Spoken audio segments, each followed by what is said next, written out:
Welcome to the Emotional Balance Sheet, the go-to podcast for parents with multiple kids, especially those with twins, triplets, or more, who are navigating the maze of modern family life and personal finance. Whether you're overwhelmed by education or retirement planning, parenting dilemmas, career transitions, or trying to define your purpose and plan, we're here to guide you with empathy, encouragement, and expertise. Hosted by Paul Fenner, founder of Tama Capital, a certified financial planner and parent to 4 kids, including a set of triplets. Our podcast is your ally in the quest for financial peace of mind, proving that money matters, but family comes first. Subscribe now and join our community of empowered parents at tamacapital.com. This podcast is for informational purposes only and should not be relied upon for investment decisions. Clients of Tama may retain positions in the securities discussed in this podcast. What does comprehensive financial planning even mean? At Tama Capital, it means a family office where lifestyle planning such as retirement, college, portfolio management, and tax prep and planning are all under one umbrella. But it goes beyond numbers. We focus as much on the emotional side of financial planning as we do on the financial side. We get you. We understand your challenges of building a family, business or career, and a healthy life. We are devoted to wealth planning for families like yours because we are you. Learn how our family can help your family by visiting tamacapital.com. Hi, and welcome back.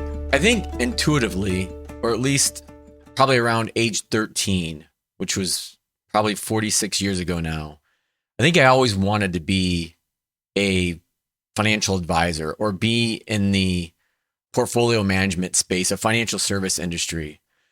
But one thing I definitely knew I did not want to do was be a father.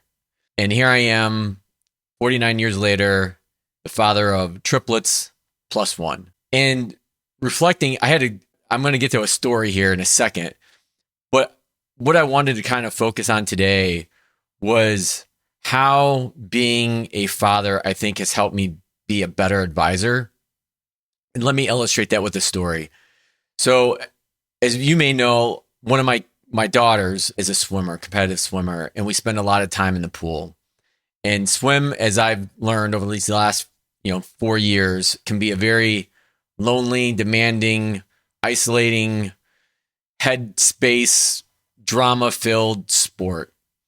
And this weekend at a swim meet, it was emotional for a lot of kids, not just my own. And I remember distinctly turning around the corner of the bleachers and seeing one of my good friends and her daughter there in tears, didn't have a good event. And I thought about walking right by because I didn't necessarily want to interfere, but then I stopped and thought about, well, if that was me and my kid, I would have wanted that person to stop. So I came back and I just grabbed the young lady and just squeezed her as hard as I could.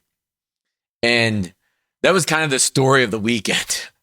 Every day, over 3 days, someone was always upset or in tears, and what I was thinking about in those moments is all this work that I do working with the families at Tama, and how I don't know if I would be that empathetic as an advisor or understanding as an advisor if I didn't have these experiences with my own kids and with kids I interact with, all the time. And that's the one thing that's really been interesting about being a parent. You hear the phrase, it takes a village. Well, it literally does. Whether you're a single parent, household with mom and a dad or partners, 1 kid, 2 kids, 3 kids, 4 kids, 5 kids, it doesn't matter. I think you get into this environment where you're having conversations with other parents, leaning on other parents, they're leaning on you. And that's besides all the carpooling that we do and trying to coordinate, getting kids to where they need to be. But when I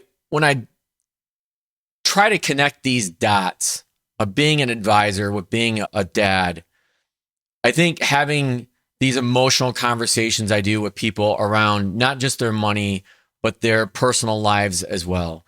Because as I've often said, our emotions drive our financial decisions. Our financial decisions help drive our emotions. And, it's easy for me to sit and lecture somebody about not saving enough or spending too much. But what I've learned over the years with a lot of research and help from my psychology friends is that obviously that doesn't work. What does work is sitting down and understanding where that person is coming from. What's their money story, if you will? How did they grow up with money? And how's that impacting their decisions now? How's it impacting their decisions with their spouse or partner?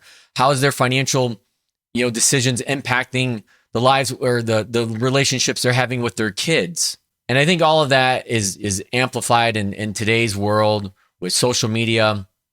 You can see everybody's highlight reel on Instagram or Facebook, TikTok, which is one of the reasons why I'm not on any of those platforms.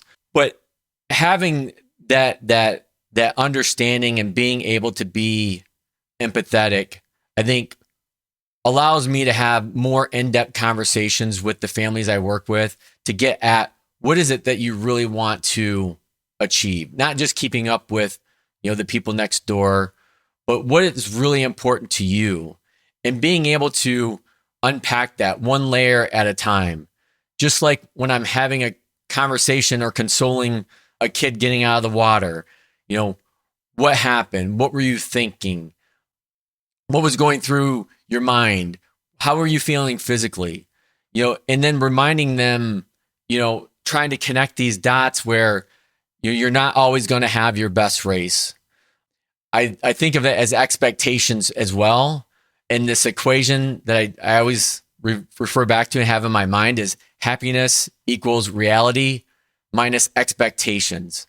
And this is one I struggle with because as a kind of a type A driven personality, I like to set objectives and have high standards and high expectations. But sometimes those can work against us, meaning we can have too high of expectations and reality doesn't match those. And obviously, that leads to unhappiness.